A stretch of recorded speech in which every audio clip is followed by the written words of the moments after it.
દાહોદમાં કેવાયસી માટે લોકોને ધક્કા ખાવાનો વારો આવ્યો છે તો સમાચાર સામે આવી રહ્યા છે। દાહોદથી કેવાયસી કરાવવા માટે લોકો ધરમ ધક્કા ખાઈ રહ્યા છે। કચેરી ખાતે રાત્રેથી જ કેવાયસી માટે લોકોએ લાઈનો લગાવી।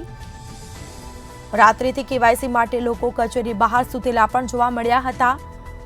બીજી તરફ લોકોને કેવાયસી માટે ધક્કા ખાવાનો વારો આવે છે। તંત્ર દ્વારા કોઈ પૂરતી વ્યવસ્થાઓ કરવામાં આવતી નથી। લોકોને ધક્કા ખાવાનો વારો આવી રહ્યો છે।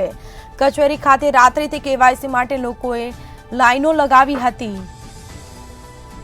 તો આ સીધા દ્રશ્યો સામે આવ્યા। દાહોદ કેવાયસી માટે લોકો ધરમ ધક્કા ખાઈ રહ્યા છે। કચેરી ખાતે રાત્રેથી જ કેવાયસી માટે લોકોએ લાઈન લગાવી છે।